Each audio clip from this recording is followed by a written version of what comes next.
वक्रतुंड महाकाय सूर्यकोटी समप्रभ निर्विघ्नं कुरु मे देव सर्वकार्येषु सर्वदा. माघ महिन्यातील कृष्ण पक्षातील चतुर्थी तिथीला साजरी होणारी संकष्टी चतुर्थी यंदा मंगळवारी 6 जानेवारी 2026 रोजी म्हणजेच उद्या असणार आहे. ही तिथी माघ कृष्ण चतुर्थी तिथीच्या रूपात असून उद्या सकाळी 7:01 सुरू होईल आणि पुढील दिवशी म्हणजेच 7 जानेवारी सकाळी 6:52 संपेल. संकष्टी चतुर्थीच्या दिवशी व्रत पाळून गणपती बाप्पाची पूजा केली जाते आणि पूर्ण श्रद्धेने चंद्राची ही पूजा केली जाते. इंग्रजी वर्ष 2026ची सुरुवात झाली आहे. या नववर्षाच्या सुरुवातीलाच अनेक शुभ फलदायी योग जुळून आलेले आहेत. कोणत्याही कार्याची सुरुवात प्रथमेश गणपती स्मरणाने पूजनाने केली जाते. जे कार्य हाती घेतलेले आहे ते निर्विघ्नपणे पार पडावे, अडथळे संकटे समस्या दूर होऊन कार्यसिद्धी यशस्वी व्हावी यासाठी गणपतीचे आवाहन केले जाते. गणेश उपासने चतुर्थी तिथीला खूप महत्त्व आहे. ही चतुर्थी जर मंगळवारी आली तर तिला अनन्यसाधारण असे महत्त्व प्राप्त होते. मंगळवारी येणाऱ्या चतुर्थीला अंगारकी चतुर्थी असे म्हटले जाते. 2026 मधील नवीन वर्षातील पहिली अंगारक संकष्टी चतुर्थी ही उद्या आली आहे. मंगळ ग्रहाशी संबंधित या दिवशी केलेली श्री गणेशाची पूजा संकट निवारण, कर्जमुक्ती, आरोग्याचे लाभ त्याचबरोबर कार्यसिद्धीस हितकारक असल्याची धार्मिक श्रद्धा आहे. या दिवशी भक्त श्री गणेशाची व्रत उपवास करतात. या दिवशी भगवान श्री गणेशाची उपासना केल्यास भक्तांच्या मनोकामना हे पूर्ण होत असतात आणि जीवनातील सर्व काही अडचणी संकटे हे दूर होत असतात. समाधानकारक जीवनाचे आशीर्वाद मिळतात. बुद्धी, विवेक आणि समृद्धीचे अधिपती असलेल्या श्री गणेशाची या दिवशी विशेष पूजा करून सुख समृद्धीचे आशीर्वाद मागितले जातात. साधारणपणे 6 महिन्यातून एकदा चतुर्थी ही येत असते, पण 2026 मध्ये ह्या वर्षात ग्रह नक्षत्रांच्या विशेष स्थितीमुळे 3 वेळा हा योग येत आहे. उद्या अंगारकी संकष्टी चतुर्थी असल्याने पूजेचा मुख्य शुभ मुहूर्त आपण पाहणार आहोत. तर ब्रह्ममुहूर्त असणार आहे सकाळी 5:26 पासून चालू होत आहे. ती सकाळी 6:21 पर्यंत हा ब्रह्ममुहूर्ताचा कालावधी असणार आहे. त्यानंतर दुसरा एक शुभ मुहूर्त आहे पूजेचा सकाळी 9:51 पासून ते दुपारी 1:45 पर्यंत हा दुसरा शुभ मुहूर्त असणार आहे. त्याचबरोबर अभिजित योग म्हणजेच अभिजित मुहूर्त असणार आहे दुपारी 12:06 ते 12:48 पर्यंत हा तिसरा अभिजित मुहूर्त असणार आहे. त्याचबरोबर या दिवशी अंगारकी संकष्टी चतुर्थीच्या दिवशी राहू काळ सुद्धा आलेला आहे. या कालावधीमध्ये आपल्याला कोणतीही धार्मिक कामे करायची नाहीयेत किंवा कोणतीही शुभ कार्य आपल्याला करायचं नाहीये. देवाची जी काही सेवा असेल, देवधर्म असेल तर त्या या कालावधीमध्ये राहू काळात करू नये असं सांगितलं जातं. तर बघा, राहू काळ हा दुपारी 3:03 पासून चालू होत असून ते दुपारी 4:21 पर्यंत हा राहू काळ असणार आहे. त्यामुळे या काळामध्ये कोणतीही शुभ कार्य करणे कटाक्ष टाळावे असं देखील सांगितलं गेलेलं आहे. तर बघा, उद्या अंगारकी संकष्टी चतुर्थी असल्याने सकाळी लवकर उठावे. त्याचबरोबर शुचिर्भूत झाल्यानंतर गणपती बाप्पाला अभिषेक करावा. तर बघा, तुमच्याही घरात गणपती बाप्पांची मूर्ती असेल तर आवर्जून तुम्हाला गणपती बाप्पांच्या मूर्तीवरती अभिषेक करायचा आहे. मग तुम्ही अभिषेक दुधाने करू शकता, पंचामृताने करू शकता, पाण्याने अभिषेक करू शकता. जसं तुम्हाला जमेल त्या पद्धतीने तुम्हाला अभिषेक त्या पद्धतीनं करायचा आहे. त्याचबरोबर बघा, अगदीच की अभिषेक करत असताना 11 वेळेस किंवा 21व्या वेळेस गणपती अतर शीर्षक म्हणून आपल्याला अभिषेक करायचा आहे.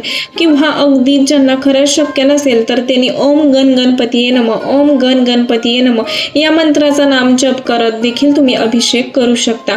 त्याचबरोबर अभिषेक झाल्यावर आपल्याला जी काही गणपती बाप्पांची मूर्ती आहे तर ती स्वच्छ वस्त्राने पुसून घ्यायची आहे आणि त्यानंतर आपला षोडोपचारी पूजा देखील करायची आहे.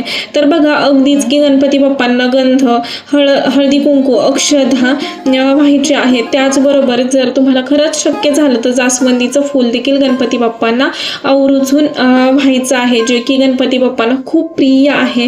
त्याचबरोबर 21 दुर्वाची एक जोडी देखील गणपती बाप्पांना आपल्याला अर्पण करायची आहे. कापसाची वस्त्रमाळ, तर हे सुद्धा तुम्ही नक्कीच गणपती बाप्पांना अर्पण करू शकता. तर बघा नैवेद्यासाठी तुम्ही गुळ खोबरे गणपती बाप्पांना दाखवू शकता. त्याचबरोबर बघा लाडूचा नैवेद्य दाखवू शकता किंवा अगदीच की गणपती बाप्पांना अतिशय प्रिय असणारे मोदकाचा नैवेद्य सुद्धा गणपती बाप्पांना या दरम्यान अंगारकी संकष्टी चतुर्थीच्या दरम्यान तुम्ही नक्कीच दाखवायचं आहे. तर बघा या दिवशी गणेश उपासनेबरोबर गणपती अथर्वशीर्षक याचे जास्तीत जास्त पठण करणे तेवढंच गरजेचं आहे. गणपती बाप्पांचा आपल्यावरती कृपा आशीर्वाद राहण्यासाठी तुम्ही नक्कीच गणपती अथर्वशीर्षकचे जास्तीत जास्त देखील पठण करू शकता. ज्यांना गणपती अथर्वशीर्षक बघा संस्कृतमध्ये आहे, जर खरंच शक्य नसेल म्हणणं तर त्यांनी संकटनाशक गणपती स्तोत्र तर तेच देखील तुम्ही जास्तीत जास्त वेळा पठण करू शकता.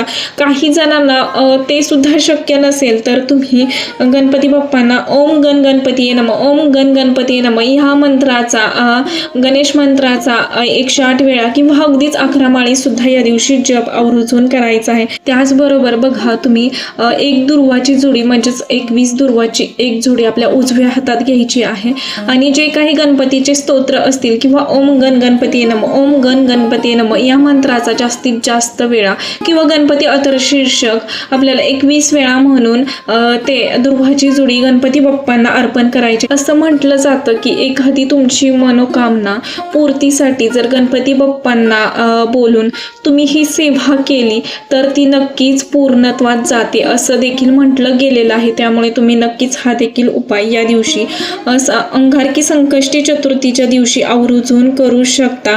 त्याचबरोबर बघा या दिवशी आपल्याला गणेश मंदिरात सुद्धा जायचं आहे. जर तुमच्या जवळपास कुठे गणेश मंदिर असेल तर तिथं जाऊन आपल्याला दर्शन घ्यायचं आहे. जर खरंच शक्य झालं तर तिथं जाऊन सुद्धा सर्व काही सेवा तुम्ही करू शकता.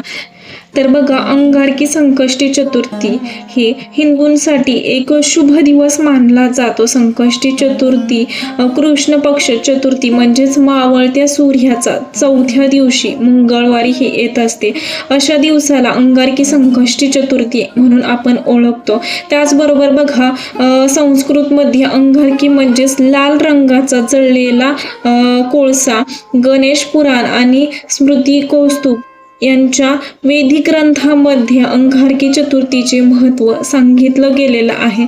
आणि ज्यांना प्रत्येक महिन्याची बघा जी काही प्रत्येक महिन्यात संकष्टी चतुर्थी येत असते तसं त्याचं ज्यांना व्रत करणं शक्य नसेल, उपासना करणं शक्य नसेल तर त्यांनी आवर्जून जी काही 6 महिन्यातनं अंगारकी संकष्टी चतुर्थी येत असते तर त्याचं व्रत, उपासना, पूजा अर्चना आवर्जून करावी. कारण संकष्टी चतुर्थीचं व्रत केल्यानंतर आपल्याला सर्व चतुर्थीचं व्रत केल्याचं पुण्यफळ हे भेटत असतं. बुद्धीचे सर्वोच्च देव भगवान गणेशांना मानलं जातं. तर बघा या दरम्यान आपल्याला मुलांसाठी सुद्धा जास्तीत जास्त गणेशाची उपासना करायची आहे. मुलांच्या दीर्घायुष्यासाठी, आरोग्यासाठी आणि मुलांच्या बुद्धिमत्तेत वाढ होण्यासाठी प्रत्येक आईवडिलांनी या दिवशी आवर्जून गणपती बाप्पांची उपासना करावी आणि त्याचबरोबर मुलांकडून देखील स्तोत्र मंत्र गणपतीची उपासना ही करून घ्यावी. त्याचबरोबर बघा ज्यांना खरंच मुलं छोटी आहेत ज्यांची तर त्यांनी आवर्जून तुम्ही स्तोत्र मंत्र पठण करावं आणि मुलांना श्रवण करायला लावावं. ह्यानी बघा गणपती बाप्पा हे बुद्धीचे देवता आहेत, त्यामुळे आवर्जून मुलांकडून ही सेवा सुद्धा तुम्ही करून घ्या. त्याचबरोबर बघा मुलांच्या जिथं अभ्यासाचा स्टडी टेबल असेल तर त्यावरती सुद्धा तुम्ही एक गणेश यंत्र आवर्जून ठेवू शकता. तर या गणेश यंत्राचं भरपूर असे फायदे आहेत की जसं की मुलांचं अभ्यासात लक्ष लागत नसेल तर मुलांच्या टेबलावरती हे गणेश यंत्र आवर्जून ठेवू शकता. ह्या यंत्राचे भरपूर असे फायदे सांगितलं गेलेले आहेत. हे यंत्र एक पवित्र ऊर्जा साधन आहे जे मुलांमध्ये लक्ष केंद्रित करण्यासाठी आणि मुलांचे किंवा अगदीच तुमचा व्यवसाय असेल तर तिथं सुद्धा तुम्ही नक्कीच ठेवू शकता. व्यवसायाच्या ठिकाणी सुद्धा मुलांचं ध्येय साध्य करण्यासाठी किंवा व्यवसायामध्ये आपलं ध्येय साध्य करण्यासाठी शक्ती ऊर्जा निर्माण करत असतं. मुलांच्या किंवा व्यवसायामध्ये आपल्या प्रयत्नांना यशस्वी होण्यासाठी ते यंत्र मदत करत असतं. किंवा बघा, मुलांच्या चांगल्या आरोग्यासाठी सुद्धा तुम्ही मुलांच्या टेबलावरती हे यंत्र गणेश यंत्र ठेवू शकता. ह्यामुळे नकारात्मक शक्ती देखील दूर होत असते. अगदीच तुमचा कोणता बिझनेस आहे, नवीन तुम्हाला चालू करायचा आहे, तरी सुद्धा तुम्ही गणेश यंत्र हे तुमच्या मुख्य टेबलावरती अगदीच ठेवू शकता. त्यामुळे तुमच्या व्यवसायामध्ये खूप मोठ्या प्रमाणात नफा व्हायला लागेल. तुम्हाला यशस्वीरित्या तो व्यवसाय चालायला लागेल. खूप मोठ्या प्रमाणात प्रगती व्हायला लागेल. तर अगदीच तुमचा व्यवसाय असेल तर त्या ठिकाणी सुद्धा तुम्ही हे यंत्र ठेवू शकता.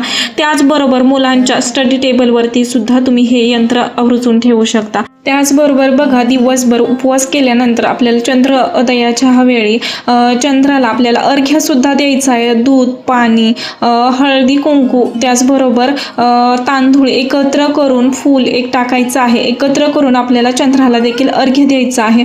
ओम सोमाय नम, ओम सोमाय नम या मंत्राचा नामजप करत आपल्याला अर्घ्य द्यायचं. बरं, तिसरा उपाय मी तुम्हाला सांगते. अगदीच मनोकामना पूर्तीसाठी किंवा अगदीच नोकरी संदर्भात खूप मोठ्या प्रमाणात तुम्हाला अडथळे येत आहेत, बढतीसाठी तुम्हाला प्रयत्न तुम्ही करता आहात, तर तुम्ही हा उपाय आवर्जून करू शकता. बघा, संकष्टी चतुर्थीपासून, अंगारकी संकष्टी चतुर्थीपासून आपल्याला हा उपाय चालू करायचा असतो. 120 दिवस 121 वेळा आपल्याला या गणेश स्तोत्राचं पठण करायचं असतं. मंगलमूर्ती विघ्नहरा दुरितनाशना कृपा करा, मंगलमूर्ती विघ्नहरा दुरितनाशना कृपा करा या मंत्राचा आपल्याला 120 दिवस 121 वेळा आपल्याला हे पठण करायचं असतं. अगदीच दिवसभरात कधीही तुम्ही करू शकता. आणि बघा, जेव्हा तुम्ही ही सेवा कराल तर त्यावेळेस आपल्याला संकल्प पहिल्या दिवशी करायचा आहे. दुसऱ्या दिवसापासून अगदीच म्हणजे त्याच दिवसापासून तुम्ही सेवेला ह्या सुरुवात करू शकता. 120 दिवस 121 वेळा हे स्तोत्र पठण करायचं. खूप जणांच्या इच्छा ह्या सेवेमुळं पूर्ण झालेल्या आहेत. तर बघा, जेव्हा तुम्ही संकल्प पहिल्या दिवशी करता, त्यानंतर तुम्हाला जेव्हा संकल्प येतो कोणतीही सेवा असू द्या, त्यानंतर आपल्याला काही नियम पालन करणं गरजेचं असतं. जेव्हा तुम्ही संकल्पयुक्त सेवा करता तर तुम्हाला परान्न वर्ष करायचं आहे. नॉनव्हेज खायचं नाहीये जोपर्यंत तुम्ही संकल्पाची सेवा पूर्ण होत नाही तोपर्यंत. तर हे 2 नियम आहेत. एक तर परान्न आणि मांसाहार आपल्याला वर्ज करायचं आहे, तरच तुम्हाला ह्या सेवेचं फळ भेटत असतं. जेव्हा कोणती तुम्ही सेवा करता तर तेव्हा पूर्ण श्रद्धेने मनापासून सेवा होणं आपल्याकडून तेवढंच गरजेचं असतं. तुम्हाला नक्की समजलं असेल. आवर्जून सेवा करा. खूप जणांना ह्या सेवेचा अनुभव आहे आणि खास करून मी सुद्धा ही सेवा केलेली आहे. मला सुद्धा ह्या सेवेचा अनुभव आलेला आहे, म्हणून तुम्हाला सांगते. ज्यांना करायचे असेल तर त्यांनी नक्की करू शकता. तर आतापुरतं एवढंच झालेली सेवा मी महाराजांच्या रुजू करते. व्हिडिओ आवडला असेल तर नक्कीच लाईक करा, शेअर करा आणि चॅनेलवरती नवीन असाल तर असंच नवनवीन व्हिडिओ पाहण्यासाठी चॅनेलला सबस्क्राईब करा आणि हाईप करायला विसरू नका. श्री स्वामी समर्थ.